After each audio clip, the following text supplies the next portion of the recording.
Hi friends, welcome back to home cook with Ansar YouTube channel. இன்றைக்கி நம்மளோட சேனலில் என்ன பார்க்க போகிறோன்னு பார்த்தீங்கன்னா, ரொம்ப காரசாரமான டேஸ்டான முட்டையை வச்சு முட்டை பெப்பர் கிரேவி எப்படி பண்ணுறதுன்னு பார்க்கலாம். வாங்க வீடியோக்குள்ளே போகலாம். அதுக்கு முன்னாடி ஃபஸ்ட் டைம் என்னோடய வீடியோஸ் பார்க்குறீங்கன்னா home cook with Ansar YouTube சேனலை சப்ஸ்கிரைப் பண்ணி பக்கத்தில் உள்ள பெல் ஐக்கானையும் ப்ரெஸ் பண்ணிக்கோங்க. நான் அப்லோட் பண்ணுற சின்ன சின்ன ரெசிபிஸ் உங்களை வந்து சேர்றதுக்கு ரொம்பவே ஹெல்ப்ஃபுல்லாக இருக்கும். முட்டை பெப்பர் கிரேவி பண்ணுறதுக்கு வேண்டி இப்போ நம்ம ஒரு மசாலா தயார் பண்ணிக்கலாம். அதுக்கு ஒரு கடாயில் 2 டேபிள் ஸ்பூன் மிளகு, 2 டேபிள் ஸ்பூன் சீரகம் போட்டு ரோஸ்ட் பண்ணி ஒரு மிக்ஸி ஜாரில் மாற்றி அது கூடவே ஒரு 10 பல் பூண்டும் சேர்த்து கொரகொரப்பாக அரைச்சி ஒரு சைடு எடுத்து வச்சுக்கலாம்.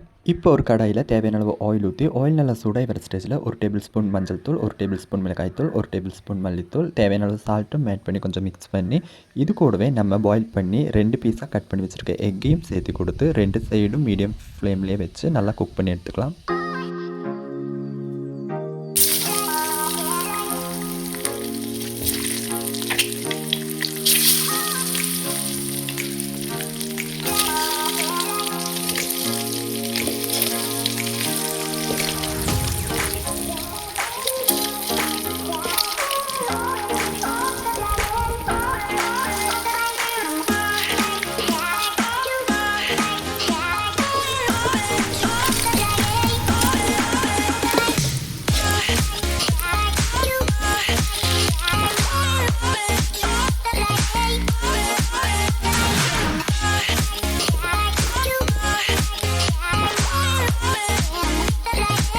அதே கடாயில் நம்ம ஸ்லைஸாக கட் பண்ணி வச்சுருக்க 2 பெரிய வெங்காயத்தை சேர்த்து கொடுத்து அது கூடவே வாசனைக்கு வேண்டி கொஞ்சமாக கருவேப்பிலையும் சேர்த்து கொடுத்து லைட்டாக வதக்கிக்கலாம். வெங்காயம் நல்லா வதங்க வேண்டிய தேவையில்லை. லைட்டாக வதங்கினதுமே இது கூடவே நம்ம கிரைண்ட் பண்ணி வச்சுருக்க சீரகம், மிளகு, பூண்டு பேஸ்ட்டை சேர்த்து கொடுத்து அதோட பச்சை மணமெல்லாம் போகிற வரைக்கும் நல்லா வதக்கிக்கலாம்.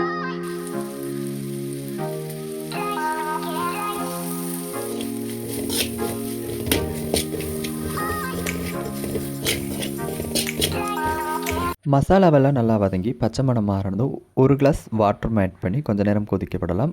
கிரேவி நல்லா கொதிச்சு வர ஸ்டேஜில் நம்ம ஆல்ரெடி ஃப்ரை பண்ணி வச்சுருக்க எக்கையும் இது கூட சேர்த்து கொடுத்து ஒரு 2 மினிட் மூடி 2 சைடும் மசாலா நல்லா குக் ஆகிற மாதிரி ஃப்ரை பண்ணி எடுத்தோம்னா சூப்பரான முட்டை பெப்பர் ஃப்ரை தயார். ஃபைனலாக கொத்தமல்லி கருவேப்பிலை தூவி சர்வ் பண்ணலாம். இந்த ரெசிபியை நீங்களும் உங்கள் வீட்டில் மறக்காமல் ட்ரை பண்ணி பாருங்கள். வீடியோ பிடிச்சிருந்தா லைக் பண்ணுங்கள், ஷேர் பண்ணுங்கள், கமெண்ட் பண்ணுங்கள். மறக்காமல் இந்த மாதிரி சின்ன சின்ன ரெசிபிஸ்க்கு வேண்டி home cook with Ansar YouTube சேனலை சப்ஸ்கிரைபும் பண்ணிக்கங்க.